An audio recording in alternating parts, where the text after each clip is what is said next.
பொதுவாக இலக்கிய போக்குகளை ஆராயும் போது ஒரு முரணியக்க அணுகுமுறையை கொள்வது மிக முக்கியமானது. நான் இதை சொல்ல நினைக்கும் போது சிவத்தம்பி அவர்களை எண்ணிக்கொண்டிருந்தேன். மிக சரியாக சுப்பிரமணியன் அவர்கள் சிவத்தம்பியுடைய பெயரை சொன்னார். பொதுவாக இந்த வகையான ஒரு பார்வை ஏதோ வகையில் மார்க்சிய அடிப்படை கொண்டவர்களிடம் தான் வரும். முரணியக்கம் என்றார் ஒரு திசை நோக்கிய ஒரு நகர்வு இருந்தார், அதற்கு சமானமாக அதை இயக்கும் விதமாக அதற்கு எதிர் திசையிலான ஒரு நகர்வும் இருக்கும். ஒரு குறிப்பிட்ட கொள்கை முன்னால் போனவென்றால் அதை மறுக்கக்கூடிய அல்லது அதை எதிர்க்கக்கூடிய இன்னொரு கொள்கையும் அதே திசை அதன் எதிர் திசையில் இயங்கிக் கொண்டிருக்கும். இரண்டும் இணைந்துதான் அந்த விசை அந்த காலகட்டத்திலே செயல்படும். இந்த வகையான பார்வை நம்முடைய வழக்கமான இலக்கிய அணுகுமுறையில் கிடையாது. ஒரு வகையில் சுப்ரீம் சார் அவர் சொன்னது போல தமிழ் சிந்தனையில் இந்த முரணியக்க பார்வையை தொடர்ந்து வலியுறுத்தியதுதான் சிவத்தம்பி அவர்களுடைய ஒட்டுமொத்த பெரும்பங்கெடுப்பு என்று நான் நினைக்கிறேன். அறியாமலேயே நான் குறைவாதான் அவரை சந்தித்திருக்கிறேன். ஆனால் அவருடைய பார்வையை வேறு வேறு ஆய்வாளர்களிடம் பெற்றுக்கொண்டு நான் இங்கே சொல்ல வரும்போது அந்த முரணியக்க பார்வையை தான் முன்வைக்க விரும்புகிறேன். இன்னும் விரிவான பார்வையில் பார்த்தா வரலாற்றுவாத முரணியக்கம் என்று சொல்லலாம். மார்க்சியத்துடைய அடிப்படை தத்துவ கட்டுமானம் அது. இந்திய இலக்கிய போக்கை ஒட்டுமொத்தமா எடுத்து பார்த்தோம் என்றால் 18ஆம் நூற்றாண்டின் தொடக்கத்தில் இங்கு என்றால் இந்தியாவில் உருவானது ஒரு தேசிய மறுமலர்ச்சி போக்கு, மத மறுமலர்ச்சி போக்கு. இந்து மதத்தையும் இந்து மதம் போன்ற மற்ற மதங்களையும் மறு கட்டமைப்பு செய்து புதிய காலத்துக்கு ஏற்ப முன்வைத்தல், அதன் அடிப்படையில் இந்திய தேசியம் என்ற ஒன்றை உருவாக்கி முன்னிறுத்தல் ஆகிய போக்குகள் 1800களில் உருவாகிறது. இந்தியா முழுக்க எல்லா பிராந்திய மொழிகளில் இலக்கியம் தோன்றியது இந்த மறுமலர்ச்சியுடைய ஒரு பகுதியாக, நவீன இலக்கியம் தோன்றியது. அதற்கு முன்னால் இதே போன்ற இயக்கங்கள் இருக்கிறது. அதுக்கு முன்னால் பக்தி இலக்கியம் மரபு இருக்கு, அதற்கு பின்னால் வேற வேற மரபு இருக்கு. ஆனா ஒட்டுமொத்தமா இது ஒரு மறுமலர்ச்சி போக்கு என்று சொல்லலாம். இலங்கை வரலாற்றை உங்களுக்கு தெரியும். ஏறத்தாழ இதே போன்ற ஒரு மறுமலர்ச்சி போக்கு அங்கே இருந்தது. பௌத்த மறுமலர்ச்சி போக்கு அநாகரிக தம்மபால முதலிகளால் முன்வைக்கப்பட்டது. அதனுடைய ஒரு பகுதியாக இலங்கை தேசியம் பற்றிய பார்வை, இதுதான் மைய போக்கு என்று சொல்லலாம். இந்திய இலக்கியத்தில் இன்னும் சொல்ல போனா இந்திய இலக்கியத்தில் தொடக்கமே இந்த அலையிலிருந்து தொடங்கியது. இன்னும் குறிப்பாக இந்திய இலக்கியத்திலே ஒரு வரலாற்று காலகட்டத்தை தொட்டு சொல்வார்கள். அது 1920 வாக்கிலே ஒத்துழையாமை இயக்கத்தை காந்தியடிகள் தொடங்கி அதிலே ஒரு சோர்வு ஏற்பட்டு அவர் அதை தற்காலிகம் நிறுத்தி வைத்தார். சௌரி சௌரா என்ற இடத்திலே மக்கள் கிளம்பி ஒரு போலீஸ் ஸ்டேஷனை எரித்தார். இந்த வன்முறையை கண்டு அதிர்ச்சி அடைந்த காந்தி அந்த போராட்டத்தை நிறுத்தி வைத்தார். அதன் பிறகு ஒரு 10 வருடம் நிர்மாண பணிகளில் ஈடுபட்டு பெரிய ஒரு தொண்டற்படையை சேர்த்து அந்த தொண்டற்படைக்கு எந்த நிலையிலும் வன்முறையில் ஈடுபடப்படாமல் இருக்க அளவுக்கு ஒரு பயிற்சி கொடுத்து அதன் பிறகு அவர்களை மட்டுமே முன்னால் நிறுத்த அடுத்த போராட்டத்தை தொடங்கினார். இந்த 10 வருடம் இந்திய அரசியலிலே ஒரு சோர்வு காலம். மிகுந்த லட்சியத்தோடு கனவுகளோடும் இந்திய சுதந்திர போராட்டத்தில் இறங்கியவர்கள் ஒரு சோர்ந்த நிலையை அடைந்து பலர் இலக்கியம் பக்கமாக திரும்பினார். இந்த காலகட்டத்தில் தான் இந்தியாவோட அத்தனை மொழிகளிலுமே முக்கியமான இளைஞர்கள் நவீன இலக்கியம் படைக்க ஆரம்பித்தார். நவீன இலக்கியம் எல்லா மொழிகளிலும் 1915, 20 அந்த காலகட்டங்களில் வலுவாக உருவானதற்கான காரணம் இது என்று சொல்வார். அதற்கு முன்னாலே ஒரு 50 வருடங்களாக இந்தியா முழுக்க ஒரு இந்து மறுமலர்ச்சி போக்கு கொண்டிருக்கிறது. விவேகானந்தருடைய இயக்கம், நாராயணகுருடைய இயக்கம், வள்ளலாருடைய இயக்கம், பிரம்ம சமாஜம் போன்ற இயக்கங்கள், தயானந்த சரஸ்வதி ஆரிய சமாஜம் போன்ற இயக்கங்கள் ஆகியவை இந்து மதத்தை மறுமலர்ச்சி அடைய கொண்டு போன. அது ஜாதி எதிர்ப்பு, தீண்டாமை எதிர்ப்பு, விதவை மறுமணம், பெண் கல்வி, இது போன்ற கருத்துக்களை முன்வைக்கும். இந்த கருத்துக்களை ஏற்கனவே பல்வேறு பேர் பல கோணங்களில் எழுதியிருந்தாலும் இவற்றை ஒரு நவீன இலக்கியத்துடைய கருவாக மாற்றி எழுதக்கூடிய ஒரு பழக்கம் 1920 உருவாச்சு. நம்முடைய இலக்கியம் இப்படிதான் ஆரம்பிக்கும். நம்மை பொறுத்தவரை மணிக்குடி காலம் அது என்று இந்த சோர்வு காலகட்டத்தில் உருவான ஒரு பத்திரிகை தான் மணிக்குடி. அந்த முதல் இதழிலேயே காந்தியடிகள் தீவிர அரசியல் ஒதுங்கினால் தான் இதை ஆரம்பிக்கிறோம் என்று சொல்லியிருக்காங்க. மணிக்கொடியில் இருந்து ஆரம்பிக்குது. மணிக்கொடி எழுத்தால் அத்தனை பேருக்கு ஒரு பெரிய லட்சிய கனவு இருந்து உங்களுக்கு தெரியும். அது ஒரு நவ இந்தியாவை நிர்மாணிப்பது, சீர்திருத்த கருத்துக்களை முன்னிறுத்தது, பெண் கல்வி முதலிய சமூக சீர்திருத்த கருத்துக்களை முன்னிறுத்தக்கூடிய இது ஒரு ட்ரெண்ட், இது ஒரு போக்கு. இந்த போக்கு தான் இந்தியா முழுக்க வலுவான இலக்கியங்களை உருவாக்கி இருக்கிறது. மலையாளத்துல முக்கியமான படைப்புகள், ஆரம்ப கால படைப்புகள், இந்துலேகா முதலிய படைப்புகள் பெண் கல்வியை முன்னிறுத்தக்கூடியது. தமிழில் எழுதப்பட்ட ஆரம்ப கால படைப்புகள் பத்மாவதி சரித்திரம், கமலாம்பாள் சரித்திரம் போன்றவையும் பெண் கல்வியை முன்னிறுத்தக்கூடியது.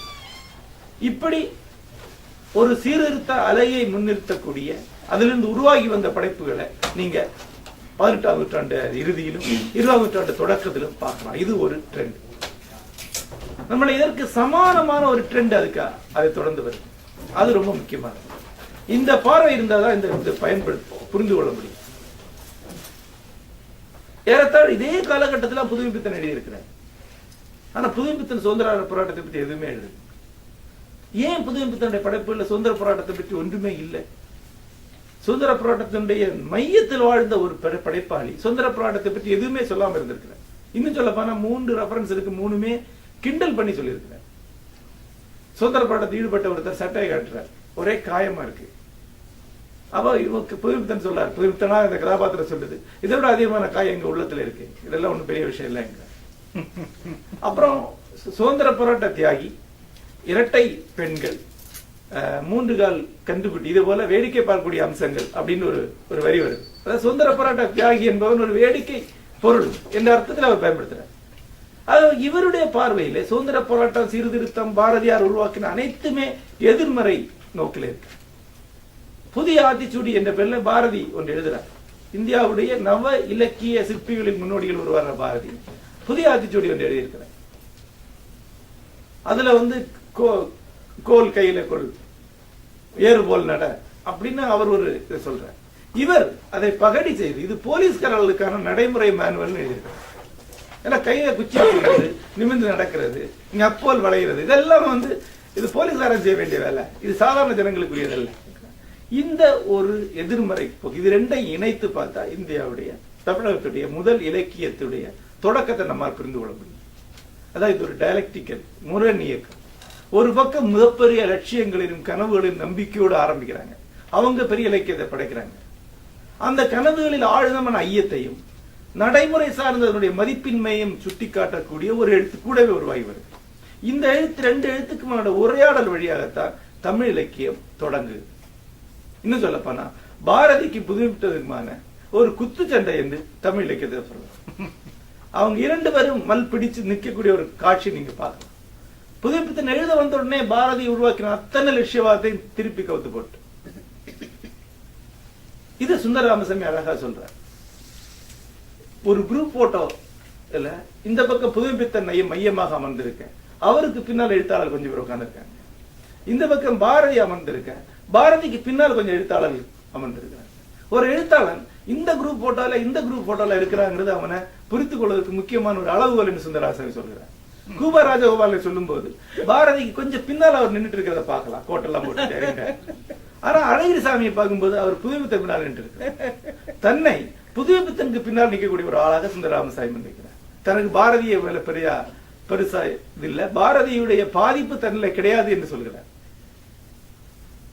அது ஒரு அழகான வரி சொல்றார், பனித்துளியிலும் பனை தெரியும் என்பார்கள். தெரியும், கொஞ்சம் சின்ன பனையா தெரியும்.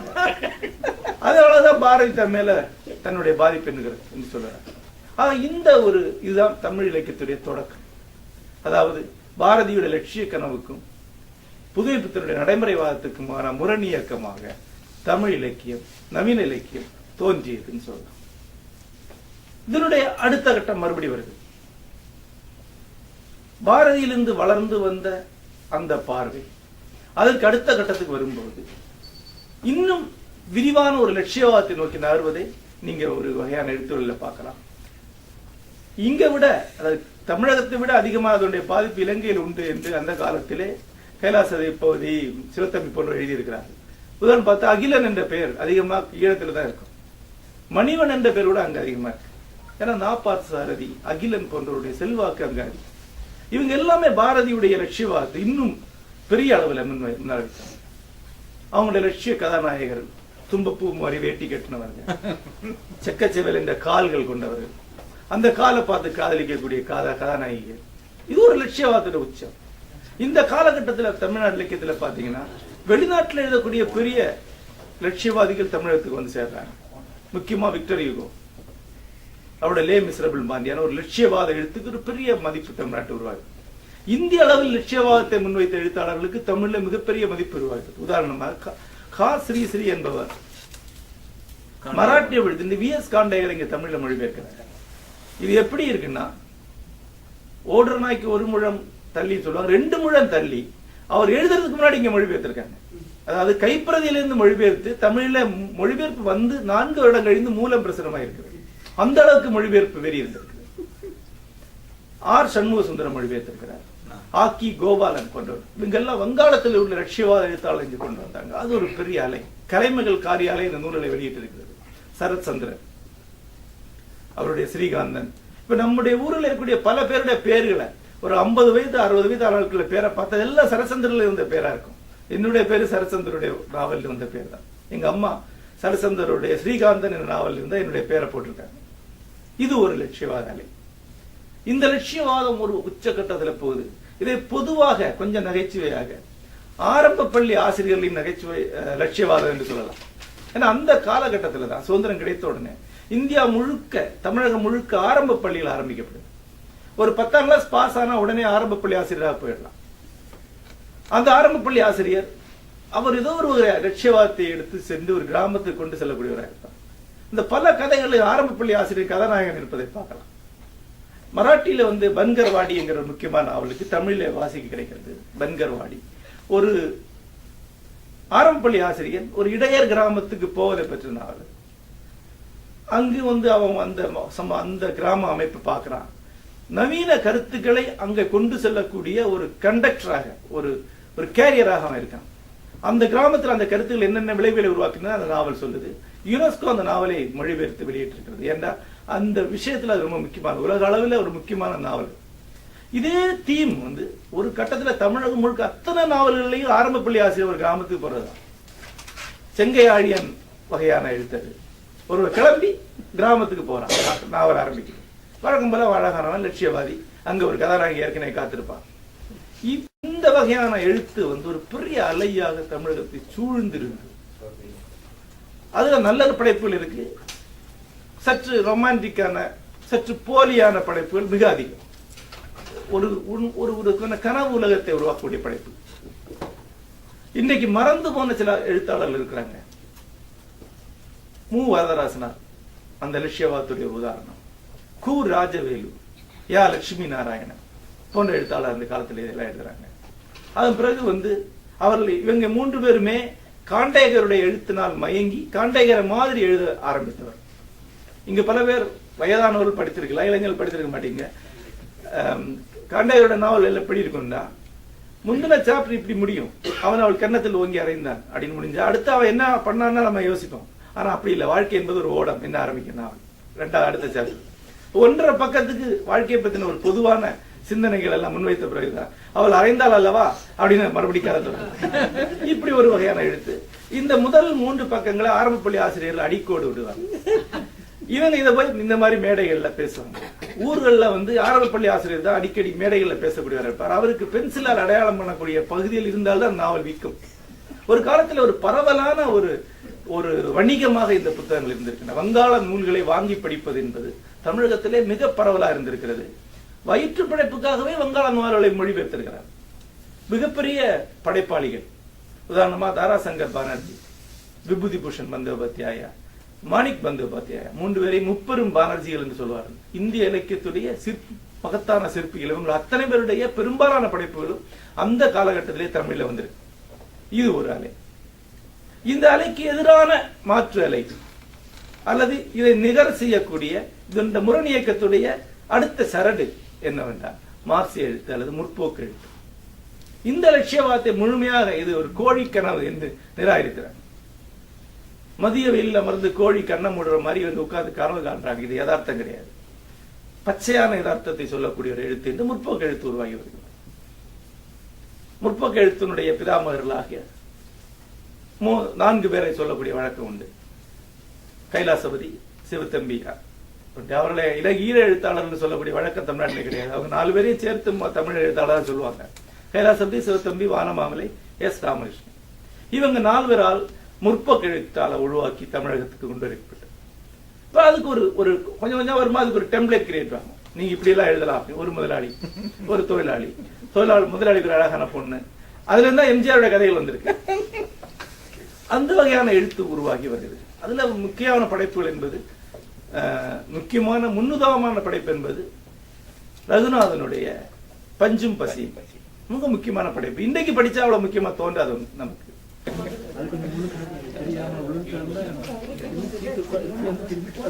ஒரு முற்போக்கு எழுத்து 1950களில் வலுவாக உருவாகுது. அதனுடைய முதல் முன்னுதாரணமான படைப்பு என்று பஞ்சும் பசின்னு சொல்லுவாங்க. அதாவது பஞ்சும் பசி நாவல் வந்தபோது உருவான ஒரு அதிர்ச்சியை சுந்தரராமசாமி பேச்சுவாக்கில் சொன்னார். நாவல் வந்து பரபரப்பா விட்டுட்டு இருக்கு. அப்ப வழக்கமான ஒரு மார்சிய தோழர் கேட்கிறார், கொஞ்சம் வயசானவர். அவர் அன்றைக்கு வந்து மூவா படைப்புகளையும் காண்டையர் படைப்புகளையும் விரும்பி படித்து கொண்டிருக்கக்கூடிய ஒரு லட்சிய கனவுடக்கூடிய தோழர். அவர் என்ன எழுதியிருக்காரு, இது என்ன கதை கருது, என்ன பஞ்சு ஆலையில் நடக்கக்கூடிய போராட்டத்தை பத்தி எழுதியிருக்காரு. அவருக்கு அதிர்ச்சி. பஞ்சு ஆலையில் நடக்கக்கூடிய போராட்டத்தை பத்தியா? ஆமா, அதை பத்தி ஏன் கதை எழுதணும் அப்படிங்கிறார்.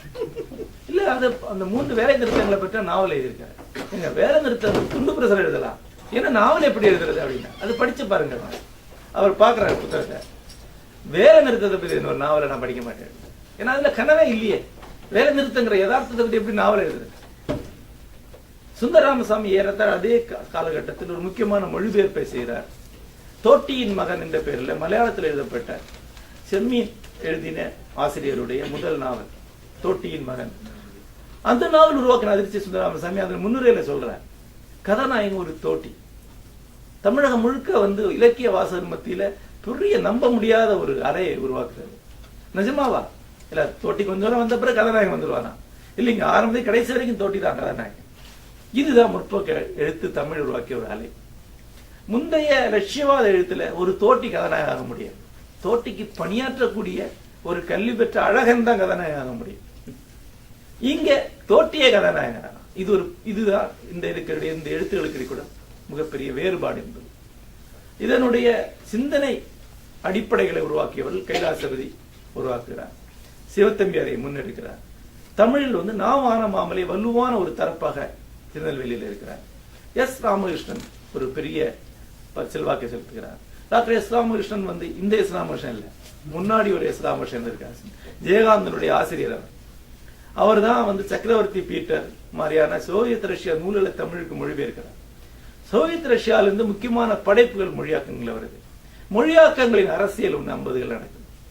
அது ஒரு பெரிய உலகம், தனியா பேச வேண்டியது. அதாவது ஒரு சாரார் வங்காளத்திலிருந்து மொழிபெயர்த்துட்டு இருக்காங்க, ஐரோப்பாவில் லட்சியவாத எழுத்துக்களை மொழிபெயர்க்கிறார். இன்னொரு சாரார் ரஷ்யாவிலிருந்து மொழிபெயர்க்கிறார். செக்காவுடைய கதைகள் மொழிபெயர்க்கப்படுகின்றன. அந்த மொழிபெயர்ப்பெல்லாம் வந்து ஒரு வேடிக்கையான விதத்தில் செய்வார்கள் என்று இவர் அழகிரிசாமி எழுதியிருக்கிறார். வள்ளிகண்ணன் வந்து இந்த லேடி வித் டாக் என்ற கதையை நாயுடன் கூடிய சீமாட்டி என்று மொழிபெயர்த்தார் என்று சொல்லுவார்.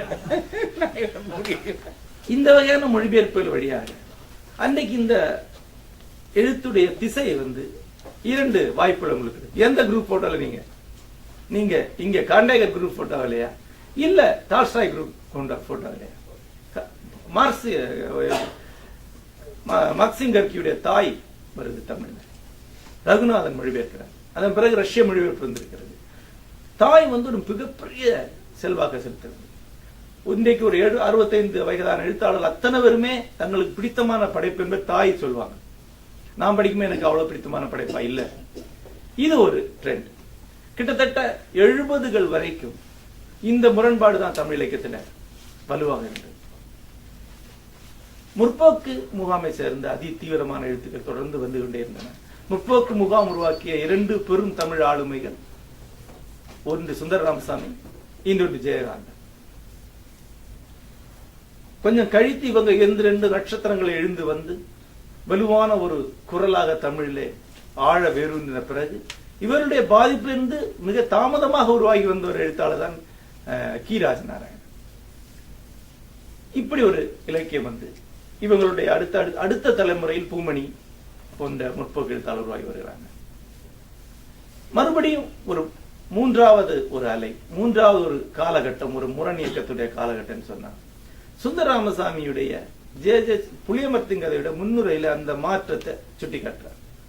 முற்போக்கு முகாமில் இருந்து சுந்தர ராமசாமி விலகி ஒரு புதிய குரலாக ஒலிக்க ஆரம்பிக்கும். இந்த குரல் ஏற்கனவே ஒலிக்கிட்டு கொண்டிருந்தது. அதை வந்து நவீனத்துவத்துடைய குரல், மாடர்னிசத்துடைய குரல்னு சொல்லலாம். அதாவது 2 வகையான லட்சியவாதம் என்று சொல்லலாம். அதாவது காண்டேகர் வகையான லட்சியவாதம் ஒன்று, மார்க்சிய லட்சியவாதம் ஒன்று. இரண்டுமே ஒட்டுமொத்தமா லட்சியவாதம் தான். ஒட்டுமொத்தமாவே லட்சியவாதத்துக்கு எதிரான ஒரு குரலாக ஒன்று உருவாகி வந்தது. அதுதான் நவீனத்துவத்துடைய குரல். இது உருவாகி வர்றதுக்கு தமிழக சூழலே ஒரு சில வலுவான காரணங்கள் இருக்குது. இந்தியாவுக்கு சுதந்திரம் கிடைக்கும் போது ஒரு பெரிய கொந்தளிப்பு இருந்தது, ஒரு பெரிய எதிர்பார்ப்பு இருந்தது. அடிச்சு தூக்கிடுவோம்னு சொல்ற மாதிரி ஒரு அடுத்த 25 வருஷத்துல இந்தியா எங்கோ போய்விடும். ஆனா 75கள் 80கள் ஆன உடனே நக்சலைட் இயக்கம் தோன்றி அதனுடைய வீழ்ச்சி வந்த உடனே ஒரு பெரிய அவநம்பிக்கையும் சலிப்பும் இளைஞர் மத்தியில் வருது. அப்படிலாம் ஒண்ணும் இந்த பாறை நகர்ந்துராதுன்னு தெரியுது. இந்தியாவுடைய ஜாதி அமைப்பு ஒண்ணு மாறிடாது. இந்தியாவுடைய கிராமிய பொருளியல் அமைப்பு அவ்வளவு பெருசா மாறாது. இந்த லட்சியவாத கனவு அவ்வளோத்தையும் பேப்பர்ல தான் செய்ய முடியும், நெஞ்சத்தில் அவ்வளவு ஈஸியா செஞ்சிட முடியாது. இதிலிருந்து வந்த சோர்வு பொதுவாக இந்தியா முழுக்க எல்லா மொழிகளிலும் ஒரே காலகட்டத்தில் இருக்கு. இதுதான் நவீனத்துவத்தை உருவாக்கி சொல்லலாம். இதுல ஒரு சுவாரஸ்யமான அம்சம் என்னவென்றால், பெரிய மேஜர் எழுத்தாளர்கள், ஒரு காலகட்டத்தை தீர்மானிக்கக்கூடிய பெரிய எழுத்தாளர்கள் எல்லா வகையான இலக்கிய படைப்புகளையும் எல்லா வகையான இலக்கிய ட்ரெண்டுகளையும் அவங்கள்ட்ட தோன்றுவாங்க. முற்போக்கு எழுத்தும் புதுமைத்தில் தான் தோன்றிச்சு, அதற்கு எதிரான நவீனத்துவ எழுத்தும் புதுமைத்தில் தான் தோன்றிச்சு. ரெண்டுக்குமே அவன் எழுதி வச்சிருக்கான். துன்பக்கேணி, நாசகார கும்பல் போன்ற கதைகள், மனித எந்திரம் போன்ற கதைகள் முற்போக்கு ஆளுகளுக்கு பெரிய இன்ஸ்பிரேஷனான கதைகள். அதுல இருந்து அவங்க வராங்க. அவங்க அத்தனை பேரும் புதுமைப்பித்தர மாதிரி எழுதி பழகினவங்க தான். ஆரம்ப காலத்தில் அவங்க எழுதின அத்தனை கதைகளும் புதுமைப்பித்தன் மாறுவேடமிட்டு எழுதின போல இருக்கும். அழகிரிசாமியுடைய கருத்துகள். இவர் ரகுநாதன் புதுமைப்பித்தனுடைய அணுக்க தொண்டராக நெடுக்கால இருந்தவர். உங்களுக்கு தெரியும், புதுமைப்பித்தன் வரலாறு என்ற நூலை அவர் எழுதியிருக்கிறார். அங்கிருந்து அவர் முற்போக்கை முன்பு எடுக்கிறார். அதே ரகுநாதனை நிராகரிக்கக்கூடிய, ரகுநாதனை கேலி சித்திரமாக பார்த்து வேற வகையாக எழுதக்கூடிய எழுத்தை உருவாக்கக்கூடிய எழுத்தும் புதுமைப்பித்தல் தான் வருது. புதுமைப்பித்தனுடைய பிரம்மராட்சஸ் போன்ற கதைகள், கபாடபுரம் போன்ற கதைகள், செல்லம்மாள் போன்ற கதைகள், அதிலிருந்து வேறொரு வகையான எழுத்து உருவாகி வருது. அதுதான் நவீனத்து எழுத்து. அது லட்சியவாதம் அற்றது. நவீன வாழ்க்கையை ஒரு அவநம்பிக்கையோடு பார்க்கக்கூடிய ஒரு தனி மனிதனை எடுத்துக்கொண்டு இவனை எழுக்குவது எந்த லட்சியமும் கிடையாது. இவனை இயக்குவது பசி, கவந்தன் என்ற அம்சம் மட்டும்தான். உடற்பசி, உள்ள பசி, வயிற்று பசி, இந்த பசி தான் இயக்குது என்று பார்க்கக்கூடிய ஒரு பார்வை. இந்த பார்வை நவீனத்துவத்தை உருவாக்கியது. பிறகு உள்ள முதன்பாடு என்பது இந்த காண்டேர வகையான லட்சியவாதம் 60களோடு போய்விட்டது. 60-70களுக்கு பிறகு காண்டேயருடைய படைப்புகள் அநேகமா எதுவுமே மறுபதிப்பாகி வரவில்லை. இப்போதுதான் 1-2 படைப்புகள் வருகிறது. அந்த லட்சியவாதம் அப்படியே காலாவதியாகி போய் அதை எழுதின எழுத்தாளர் எல்லாம் வணிக எழுத்தாளர்களாக மாறி போனாங்க. அகிலன் நாப்பா எல்லாமே காதல் கதை எழுதக்கூடிய எழுத்தாளர்களாக மாறி போனாங்க. அந்த லட்சியவாதம் இல்லாத இந்த இடத்துல மார்க்சிய லட்சியவாதம் உட்காருது. மார்க்சிய லட்சியவாதத்துக்கும் இந்த நவீனத்துவத்திற்கு இடையான ஒரு முரண்பாடாக 70களிலிருந்து 90 வரையான இலக்கியத்தை சொல்றோம். அந்த காலகட்டத்தில் நடந்த சண்டைகள் எல்லாம் இவங்களுக்குள்ளதான். மார்க்சியர்களுக்கும் நவீனத்துவர்களுக்குமான சண்டை. நவீனத்துவத்துடைய குரலாக ஒலித்தவர் கானாசு, உங்களுக்கு எல்லாம் தெரியும். மறுபக்க முற்போக்கு எழுத்துடைய குரலாக ஒலித்தவர் கைலாசபதி. இவங்க இருவருக்குமான சண்டைகள் வலுவாக நடந்த ஒரு காலம் இருந்தது. ஐயா போன்றவர்களுக்கு எல்லாம் தெரியும். அவங்க பக்கம் பக்கமா மாறி மாறி எழுதியிருக்கிறாங்க. மார்க்ஸ் கானாசு கொஞ்சம் அடக்கி வாசிப்பார். அவருடைய மரபிலே வெங்கட் சாமிநாதன் வரும்போது அவர் ஒரு இலக்கிய ரவுடி போன்ற குரலில் பேச ஆரம்பித்தார். கைலாசபதியை பற்றி மார்க்சின் கல்லறையில் இருந்து ஒரு குரல் என்ற ஒரு வலுவான ஒரு கட்டுரை அந்த காலத்திலே பரபரப்பா படிக்கப்பட்டது. கைலாசபதியை கிழித்து தோரணம் கட்டுவது அந்த வகையான எழுத்து. கைலாசபதி அதற்கு கடுமையான எதிர்வை காட்டி இருக்கிறார். சென்ற 2 நாட்களுக்கு முன் நித்யானந்தம் அவர்களை பார்க்கும்போது எனக்கு அவர் ஒரு பழைய காலகட்டத்திலிருந்து கிளம்பி வந்தவர் கேட்டார். நான் முதல்ல செல்வத்தில் கேட்டேன், அந்த நித்யானந்தானா இல்ல வேறா அப்படின்னு. இல்ல அவரே தான். ஏன்னா அவர் எல்லாம் அந்த காலத்திலே கைலாசபதியின் தரப்பில் இருந்து வெங்கட்சாமிக்கு எதிரான மிக கடுமையான குரல்களை பதிவு செய்த எழுத்தாளர். அவருடைய துணைவியார் நிர்மலா நித்யானந்தம் அவர்கள் வெங்கட்சாமிநாதனுக்குமான உரையாடல் எல்லாம் மிகப்பெரிய அளவில் அங்கே நடந்திருக்கிறது. இந்த முரண்பாடு தான் 90 வரைக்கும். இந்த லட்சியவாதம் என்ன? ஒரு புதிய சமுதாயத்தை படைக்கலாம், மார்க்சிய வகை தொழிலாளர்களுக்கு அரசியல், தொழிலாளி வர்க்க சர்வாதிகாரம் பற்றின கனவுகளை முன்வைக்கக்கூடிய எழுத்தாளர்கள், அவருடைய எழுத்துக்கள் இதெல்லாம் ஒன்றுமே கிடையாது. ஒரு தனி மனிதன், அவன் வரலாற்று முன்னிக்கிறான், அவனுக்கும் வரலாற்றுக்கும் பெரிய சம்பந்தம் கிடையாது. வரலாறு ஒரு அலை மாதிரி போயிட்டு இருக்கு, இவன் தன்னந்தனியா அதுல அதை எதிர்கொண்டு இருக்கான். பிரச்சனை என்பது வரலாறுக்கும் ஒரு தனி மனிதனுக்குமான முரண்பாடு மட்டும்தான் என்று சொல்லக்கூடிய எழுத்தாளர். நான் எழுத விரும்புவது 1991-92 சோவியத் ரஷ்யா அழிந்துவிட்டு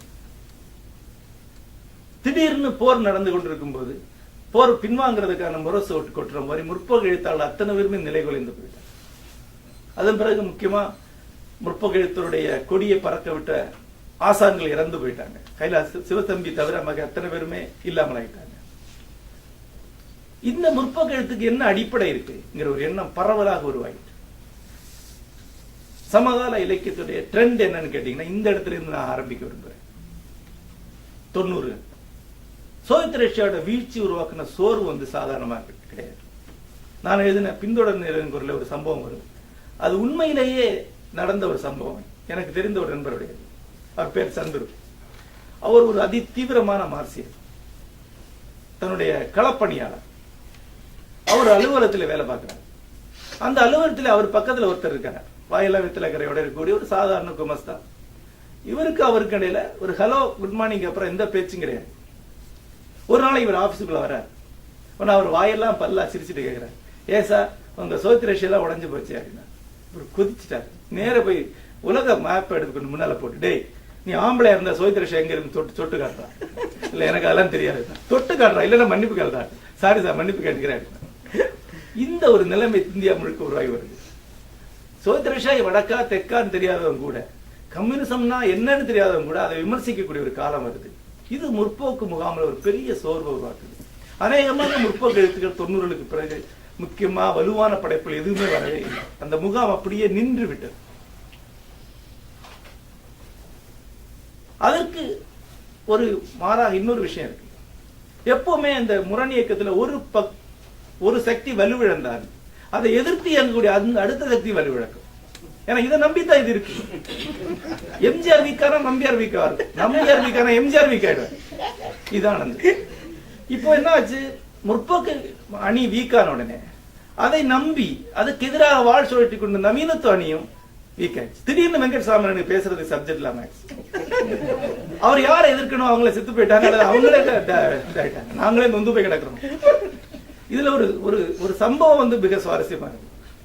அதாவது கோவை ஞானி மார்க்சிய குரலாக ஓங்கி ஒலிக்கக்கூடியவர், 24 மணி நேரமும் கவச உடையோடு வாளோடு குதிரை மேல் அமர்ந்திருக்கக்கூடிய ஒரு போராளி. அவருக்கு வெங்கட்சாமிநாதனுக்கு இடையில இருக்கக்கூடியது வந்து ஒரு மாதிரி ரத்த வெறி பிடித்த ஒரு உறவு தான். திடீர்னு வெங்கட்சாமிநாதன் வந்து கோவை ஞானியை சந்திக்கிறார், இவரை கட்டி பிடிச்சுக் கொள்கிறார். ஏன்னா முற்போக்கு விஷயம் காலி ஆயிடுச்சு, இனிமே சண்டைக்கு விஷயம். அப்போ இரண்டு ஒரு கண்ணீர் சிந்துகிறார். இது ஒரு நடந்த ஒரு சம்பவம். அது வெங்கட்சாமி எழுதியிருக்கிறார். நடந்த சம்பவம், எதுக்காக இவ்வளவு சண்டை போட்டோம், ஒன்னும் அவசியமே இல்லையே, எங்க இடத்துல வந்துட்டாங்க. அப்புறம் அதை விட ஒரு படி இறங்கி டி.க. சிவசங்கரனை போய் வந்து இவர் பார்க்கிறாரு வெங்கட்சாமிநாதன். இருவரும் வந்து இரண்டு முதியவர்களாக ஒரு பெஞ்சில் உட்கார்ந்து பேசிட்டு இருக்காங்க. என்கிட்ட ஒரு தமிழ் எழுத்தாளர் சொன்னார், தூரத்திலிருந்து பார்த்தேன், 2 நாற்காலியில வெங்கட்சாமிநாதனும் டி.க. சிவனும் உட்கார்ந்து பேசுறதை பார்த்தோன்னே கண்ணீர் வந்துருச்சு.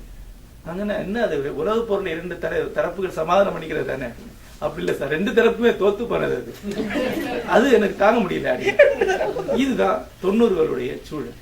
இந்த குழப்பமான சூழல்ல தான் என்ன மாதிரி எழுத.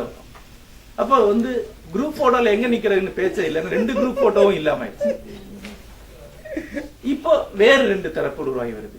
இடிபாடுகளை திரட்டி கொண்டு உருவாகி வந்து 2 தரப்பு. ஒன்று முற்போக்கு முகாமில் இருந்து சிதைந்து போன முற்போக்கு முகாம் வேற வேற கொள்கைகளை, வேற வேற லட்சியவாதங்களை எடுத்துக்கொண்டு முன்னால் வருது. இது நீங்க பார்க்கலாம். ஒரு லட்சியவாதத்திலிருந்து தோற்று போனவர் பெரும்பாலும் லட்சியவாதத்துக்கு நேர் எதிரான ஒரு தரப்புக்கு போய் சேரலாம், அல்லது புதிய லட்சியவாதங்கள் அதுல இருந்து உடைசல் உருவாக்குவாங்க. மார்க்சியத்துடைய லட்சியவாத உடைவில் இருந்துதான் தமிழகத்தில் தலித்திசம் என்கிற புதிய லட்சியவாதம் உருவானது. 1990களுக்கு பிறகுதான் தலித்திய என்கிற எழுத்து ஒரு வலுவான தரப்ப உருவாகுது. இன்னொரு வகையில விளிம்பு நிலை எழுத்து என்கிற ஒரு எழுத்து உருவாகி வருது. இன்றைக்கு தமிழகத்துடைய மிக முக்கியமான லட்சியவாத அம்சம் என்பது இந்த எழுத்து தான். எப்படின்னு சொல்றேன். உதாரணமா, நமக்கு 5 நிலங்களை பற்றின இலக்கியம் சங்க காலம் முதலே இருக்கு. அந்த இலக்கியத்தை நீங்க எடுத்து பார்த்தீங்கன்னா முல்லை, மருதம், குறிஞ்சி, பாலை ஆகிய 4 திணைகளை பற்றின வர்ணனைகளும் மிக சரியாக இருக்கும், தப்பே இருக்க, துல்லியமா சொல்லப்பட்டிருக்கும். இந்த பூனா அந்த பூ கரெக்டா தான் இருக்கும். ஆனா நெய்தல் மட்டும் பெரும்பாலும் தப்பா தான் இருக்கும். நெய்தல் இருக்கக்கூடிய பறவைகள் என்று பார்த்தா கடல் காக்கை, ஒரு காக்கை தவிர வேற எது பறவை சொல்ல மாட்டான். ஆனா அப்படி இல்ல. நம்முடைய நெய்தல் நிலம் என்பது இங்க கனடா மாதிரியான ஒரே ஒரு பறவை உள்ள நிலம் கிடையாது. அது ஒரு பெரிய பறவை கடல். அது அவ்வளவு 1000 பறவைகள் கொண்ட ஒரு நிலம் நமக்கு இருக்கு. ஆனா இதை எழுதினவனுக்கு அது தெரியாது. இன்னும் சொல்லப்போனா அவன் கடலை விட்டு தாண்டி உள்ளவே போகல. பெருமணல் உலகம் தான் எழுதியிருக்காங்க நெய்தல். கடல் அவனுக்கு தெரியாது. அதுக்கான காரணம் நீங்க பார்த்தா தெரியும். அதை எழுதின அத்தனை பேருமே கிழாரன்ல இருக்கு. அவங்க வேளாளர். வேளாளர் கடலை பத்தினா என்ன எழுதிடுவான்னு நமக்கு தெரியாது. என்ன அந்த அளவுக்கு எங்க எழுதியிருக்காங்க. அவங்க அநேகமா அவங்க வயல் சார்ந்த ஊர்ல இருந்துகிட்டு வரட்டு அப்படி எப்படி ரொம்ப அவ்வளவு தண்ணி இருக்குன்னு அப்படின்னு கேட்டு எழுதியிருப்பாங்க. எப்படி சொல்றேன்னா, டி ராஜநாராயணனுடைய ஒரு நாயக்கர் திருச்செந்தூருக்கு போறார். இன்னொரு நண்பர் இருக்கு, கடல் அடிக்க போய் நிக்கிறாங்க, கடலை பாக்குறாங்க. இவர் அத்தை புஷ்டியோட தன்னுடைய மச்சான பாக்குறாரு. பார்த்து சொல்றாரு, ஏமாப்ல இங்க மழை போடு போடுன்னு போட்டுருக்கேன். இதுதான் கடலை பற்றின இந்த அளவுல தான் நெய்தல் திணை சங்க இலக்கியத்தில் எழுதப்பட்டிருக்கு. நிறைய வர்ணனைகள் மிக தவறா இருக்கும். அப்புறம் தாழை, கடல் முழுக்க தாழை இருக்குங்கிற சித்திரம் இருக்கு. அப்படி இல்லை. தமிழகத்துடைய பெரும்பாலான கடைப்பகுதியில தாழை புதர்கள் கிடையாது. என்ன காரணம் என்றால் அதை எழுதினவன் பரதவன் அல்ல. எவன் மீன் பிடித்தானோ, எவன் கடல் ஓடினானோ அவன் தன் வாழ்க்கையை எழுதல. அவன் எழுதுறது 2005 ஜோ டி குரூஸ்ங்கிற ஒரு மீனவர் வந்துதான் எழுதினான். அது வரைக்கும் ஒரு மீனவன் தன்னுடைய வாழ்க்கையை தானே எழுதினான். ஆழி சூழலாகிய இந்த நாவல் அந்த வகையில தமிழ்ல மிக முக்கியமான ஒரு நாவல். அந்த நாவல் வரும்போது பெரிய அதிர்ச்சிகள்லாம் இருக்கு என்ன மாதிரி ஆட்களுக்கு. முக்கியமா இப்ப என்னுடைய ஊர்ல எடுத்து பார்த்தா, நான் பிறந்த ஊர்ல மொத்தமே 5 கிலோமீட்டருக்குள்ள ஒவ்வொரு இடத்துக்கு தனித்தனி பேர் இருக்கும். குறிக்காடு ஜங்ஷன் அப்படின்னும். ஜங்ஷன்ல இருந்து ஒரு கல்லை விட்டு அறிஞ்சாக்கூடிய தூரம் மேச்சேரி முக்கு அடிக்கும். இப்படிதான் நாங்க இவ்வளவு அடை இல்லைன்னா அங்க நான் போக முடியாது. எங்க நிக்கிறான்னு கேட்டா குறிக்காடு ஜங்ஷன்ல மேச்சேரி முக்குலன்னு சொல்லணும் இல்லையா. கடலுக்குள்ள இவ்வளவு துல்லியமா இடப்பிரிவினை உண்டு நாவல் சொல்லுது. நம்ம கடல் ஒரே தண்ணி தானே. ஆனா அவன் சொல்றான் இந்த இடத்துல அந்த இடத்துக்கு போறது 1/2 கிலோமீட்டருக்கு ஒரு பேர் இருக்கு கடலுக்குள்ள. மீனுடைய ஒவ்வொரு வெரைட்டிக்கும் என்னென்ன கண் மேல இருந்து பார்த்தா தெரியும் இருக்கு. இவ்வளவு ஒரு பெரிய உலகம். அதோட ஒப்பிடும் போது ஹெமிங்வே எழுதின உலகம் ரொம்ப சின்னது. ஹெமிங்வே கடலை பத்தி தெரியாது. அவர் ஒரு கடலுக்கு பார்க்க போன ஒரு வேளாளர் தான். மழை போடு போடுன்னு போட்டிருக்கிற அளவுல தான் அவர் எழுதியிருக்கிறார். மீனவன் எழுதும் போதுதான் நம்ம கடல் இப்படி இருக்கு அப்படி தெரியும். இதுதான் புதிய ட்ரெண்ட். மீனவனுடைய வாழ்க்கையை எடுத்துக்கொள்ள வருது. இமயம் போன்ற ஒருவர் எழுத வரும்போது மட்டும்தான் நமக்கு ஒரு விஷயம் தெரியுது. ஜாதிய ஒடுக்குமுறை என்பது உயர் ஜாதியினர் தாழ்ந்த ஜாதியினரை ஒடுக்குவது என்பது. ஆனா இமயத்துடைய கோவேர் கழுதைகள் வரும்போது நமக்கு அதிர்ச்சியான தகவல் தெரியுது. தாழ்ந்த ஜாதியினர் ஒடுக்குவதும் ஜாதிய ஒடுக்குமுறை. இப்படி நுட்பமான தகவல்களையும் இதுவரைக்கும் எழுதப்படாத வாழ்க்கை கூறுகளை எழுதக்கூடிய ஒரு எழுத்தாக முற்போக்கு இலக்கியம் தன்னை மறுவார்ப்பு செய்து கொண்டதுதான் கடந்த 90களுக்கு பிறகு நடந்த முக்கியமான இலக்கிய மாற்றம். முற்போக்கு அணியில் நடந்த ஒரு பெரிய தாவல் என்றதை சொல்லுவேன். ஒரு லட்சியவாதம் ஒருபோதும் அழியாது, உருமாறிக்கொள்ளும் என்பதற்கான ஆதாரம் என்று நான் சொல்றேன். தமிழில் எழுதப்பட்ட தலித் இலக்கியம் கடந்த ஒரு 25-30 வருடங்கள், 1/4 நூற்றாண்டிலே நாம் அடைந்த மிகப்பெரிய இலக்கிய வெற்றிகளிலே சாத்தியமாயிருக்கு. இமயத்துடைய நாவல்கள், சமீபத்திலே தேவி பாரதி இதன் இரவின் மறுவக்கம் நாவல், பல முக்கியமான படைப்புகள் தொடர்ந்து அந்த தரப்பிலிருந்து வந்து கொண்டே இருக்கிறது. ஒரு 30 ஆண்டுகளுக்கு முன் முற்போக்கு எழுத்து எவ்வளவு வலுவாக இருந்ததோ அதை விட பல மடங்கு படைப்புக்கத்தோடும் வலுவாகவும் இந்த தரப்பு இதனை இன்றைக்கு எழுதி கொடுத்திருக்கிறது. இதனுடைய படைப்பாளிகளை நாம் கூர்ந்து காமிக்க வேண்டியிருக்கிறது. நான் அந்த தரப்பை சேர்ந்தவன் அல்ல என்பதால் அதை இன்னும் வலுவாக சொல்ல விரும்புகிறேன். சு வேணுகோபாலுடைய படைப்பு விவசாயம் சார்ந்த வாழ்க்கையுடைய பல அம்சங்கள். நான் ஆச்சரியமா இருக்கு, தமிழகத்துடைய மொத்த வாழ்க்கை விவசாயத்தை நம்பிதான் இருக்கு. எப்படி விதை இறக்குறாங்க, எப்படி மழையை நம்பி வாழ்றாங்க. ஆனா மிக குறைவாக தான் விவசாயத்துக்கு தமிழ்ல படைப்புகள் எழுதப்பட்டது. யோசிச்சு பாருங்க, நீங்க சொல்லுங்க, தமிழுடைய விவசாயத்தை பத்தின விரிவான சித்திரம் கொண்ட எழுதின தமிழ் எழுத்தாளர் யார்? புதுப்பித்தல இருந்து ஆரம்பிச்சு பாத்தீங்கன்னா ஒரே ஒரு நாவலை தான் சொல்ல முடியும் விவசாயத்துல சித்திரம் அளிக்கக்கூடிய நாவல் என்பது சின்னப்ப பாரதியோட தாகங்கிற நாவல், முற்போக்கு முகாமில் வந்த நாவல். எந்த நாவல்லையும் விவசாயத்தை பத்தின சித்திரம் கிடையாது. யாருமே விவசாயிகள் கிடையாது. எல்லாமே விவசாயம் செய்யாத ஜாதிகள் இருந்து பிறந்து வந்தவர்கள். அவங்க சும்மா தூரத்துல இருந்து பார்த்த விவசாயத்தை எழுதியிருக்காங்க. சு வேணுகோபால் உழுது விவசாயம் செய்து அறுவடை செய்யக்கூடிய, நேரடியாக விவசாயம் செய்யக்கூடிய ஒரு விவசாயி வந்து எழுத வரும்போது அதுல இருக்கக்கூடிய விவசாய வாழ்க்கை என்பது இதுவரைக்கும் தமிழ் எழுதப்படாத ஒன்றா இருக்கு. அவருடைய படைப்பு தொடர்ந்து பல படைப்புகள் இருக்கு. நுண்வெளி கிரணங்கள்னு அவருடைய முதல் நாவல்ல இருந்து இப்போ வரைக்கும் பல படைப்புகள் எழுதியிருக்கிறார். இன்னொருவர் கண்மணி குணசேகரன். சில பகுதிகள் தமிழ் எழுதப்படாமல் இருக்கும், அது சில நிலப்பகுதிகள்.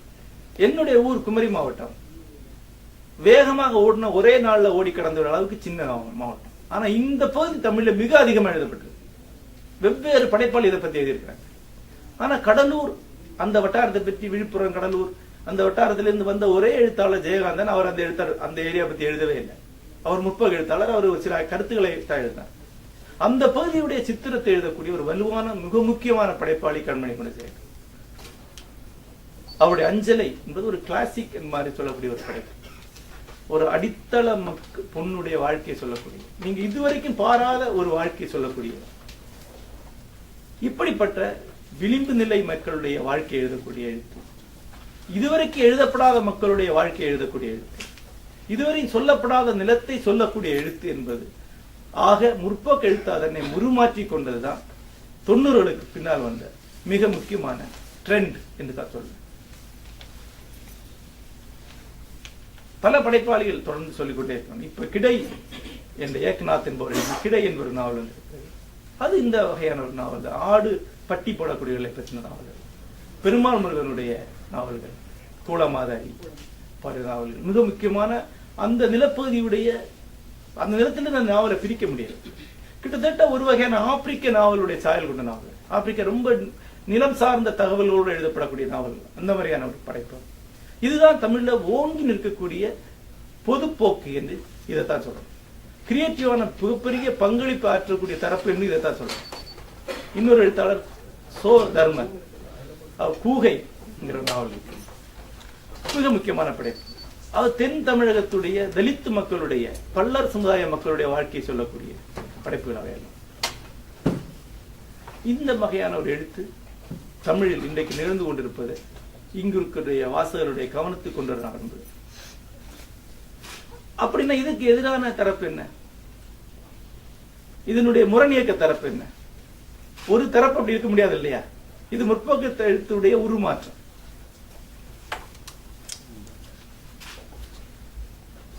இதனுடைய மறுதரப்பு என்ன என்று கேட்டா, ஏற்கனவே நவீனத்துடைய ஒரு தரப்பு இருந்தது. அவநம்பிக்கையுடைய எதிர்மறை பார்வை கொண்ட ஒரு வகையான எழுத்து. வரலாற்றின் முன் தனி மனிதனை வைத்து அவனை பற்றி எழுதக்கூடிய எழுத்து. அந்த எழுத்தை சுஜாதா நல்லா பகடி பண்ணியிருக்கிறார்.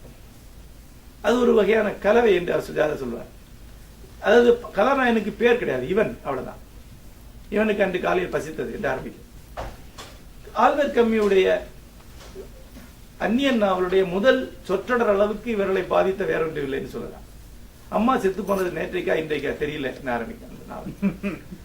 இது கொடுத்த ஒரு இன்ஸ்பிரேஷன்ல இருந்து எழுதப்பட்ட கதைகள் எழுதி தள்ளி இருக்காங்க. இதெல்லாம் பொதுவாக நாங்க கடையாழி கதைகள் என்று அன்பாக அழைப்பது வழக்கம். சைக்கிள் தொலைஞ்சு போயிடும், திரும்பி கிடைச்சிடும். இதுல இருக்கக்கூடிய இருத்தலியல் தத்துவ பார்வைகள் எழுதக்கூடிய கதைகள். நான் வேடிக்கையா சொல்றேன், சீரியஸான படைப்புகள் அதுல நிறைய இருக்கு. ஆனா பொதுவாக இருத்தல் நிலையினுடைய அர்த்தமின்மையை சொல்லக்கூடிய படைப்புகள். பெருமளவுக்கு காஃப்கா, கம்யூ, சார்த்தர் போன்றவருடைய செல்வாக்கு நிறைந்த படைப்புகள். அதனுடைய உச்ச கட்ட படைப்புகளை அசோகமித்திரன் எழுதுறான்னு சொல்லலாம். புலிக்கலைஞன் போன்ற படைப்புகள் தமிழ் எழுதப்பட்ட உச்சகட்ட நவீனத்துவ படைப்புகள் சொல்லலாம். ரொம்ப சாதாரண படைப்புகளை நீங்க கணையாழியில எல்லா இதுலையும் யாரோ எழுதியிருப்பாங்க. அதெல்லாம் அசோகமித்திரனே ஐந்தாவது கார்பன் காப்பி வச்சு எழுதுற மாதிரி இருக்கும். ஆனா இந்த வகையான படைப்புகள் நிறைய வந்து குவிந்து 90களில் சலிச்சு போய் இருந்த ஒரு காலம். நான் வரும்போது எனக்கு வாசிக்க கிடைத்த முன்னோடிகளுடைய படைப்பு இதுதான்.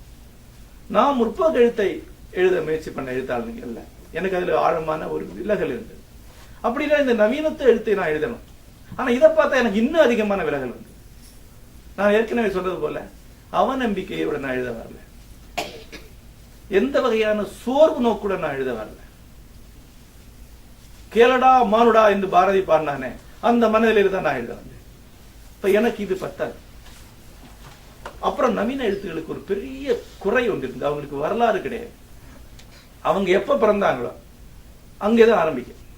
சுந்தரராமசாமி படைப்புகள் எடுத்து பாத்தீங்கன்னா 1932 தான் உலகம் ஆரம்பிக்கும். ஏன்னா அப்பதான் அவர் பிறந்தார். இதுதான் அது வகையான எழுத்துக்களுடைய. அப்படின்னா நான் 1968 தொடங்கின ஒரு உலகத்தை பற்றி எழுதணும் இல்ல. எனக்கு மகாபாரத காலத்துல இருந்து தொடங்கின உலகம் என் முன்னால இருக்கு. அதை நான் எழுதணும் விரும்புகிறேன். இப்ப வரலாறை உள்ள கொண்டு வந்து எழுதக்கூடிய ஒரு எழுத்து நமக்கு தேவைப்பட்டு, அந்த வரலாறை ஏற்கனவே இவங்க எழுதின போல முற்போக்கு பார்வையில் சித்தரிக்கிறது அல்ல. அது தத்துவார்த்தம் ஆராய வேண்டிய ஒரு கட்டாயம் ஏற்பட்டு, ஆகவே நாங்க வேறொரு வகை எழுத்து எழுத ஆரம்பிச்சோம். அது முற்போக்கு எழுத்தும் கிடையாது, விளிம்புரை எழுத்தும் கிடையாது, அது வரைக்கும் இருந்த நவீனத்து எழுத்தும் கிடையாது. ஒரு வகையில பின் நவீனத்து எழுத்துன்னு சொல்லலாம், அல்லது நவீனத்துவத்துக்கு பிறகான எழுத்துன்னு சொல்லலாம். அதனுடைய அடையாளங்கள் 2. ஒன்னு, அவங்க உருவாக்குற அந்த ஸ்ட்ராங்கான ஒரு திட்டவட்டமான வடிவம் ஒன்று, அது நாங்க கிடைக்கும். எங்க படைப்புகள் வந்து கொஞ்சம் அங்க இங்க இங்க அங்கதான் இருக்கும். ஒரு வாசகம் தான் அதை அடுக்கி புரிந்து கொள்ள வேண்டியது. நாங்களே அடுக்கி சரியா கையில கொடுக்க மாட்டோம். என்னுடைய முதல் நாவல் ரப்பர், ஒவ்வொரு சாப்டருக்கு நடுவுல நீண்ட காலம் தாவிப்போம். ஒரு அத்தியாயத்துக்குள்ள இருந்து அடுத்த அத்தியாயத்துக்குள்ள 50 வருஷம் தாண்டி இருக்கலாம். தாவி போகக்கூடிய ஒரு தொகுதியா இருந்தது. அது அன்றைக்கு ஒரு பெரிய ஒரு கவனத்தை கவர்ந்த ஒரு நாவல். இவன் சுந்தரராமசாமிக்கே அது ஆச்சரியத்துக்குரிய நாவலா இருந்தது. ஒரு நீண்ட காலம், கிட்டத்தட்ட ஒரு 150 வருடம் குமரி மாவட்டம் நடந்த ஒட்டுமொத்த மாற்றத்தையுமே 200 பக்கங்களை சொல்ல முயற்சி பண்ண ஒரு நாவல். அதுல இருந்து நான் விஷ்ணுபுரம் மாதிரி ஒரு நாவல் எழுதினேன். அது கிட்ட 600-700 வருஷ வாழ்க்கையை, தத்துவத்தை எல்லாத்தையும் சொல்ல முயற்சி பண்ணக்கூடிய நாவல். இந்த வகையான நாவல்களுடைய ஒரு காலம் இருந்தது. விஷ்ணுபுரம் கண்டிப்பா அதுக்கு ஒரு தொடக்கம் என்று சொல்லலாம். இந்த வகையான நாவல்களை, இந்த வகையான எழுத்து முறையை முன்வைத்து விவாதித்து நான் சில நிறைய கட்டுரை இருக்கேன். நாவல் என்ற பெயரில் ஒரு தொகுதி வெளிவந்திருக்கிறது.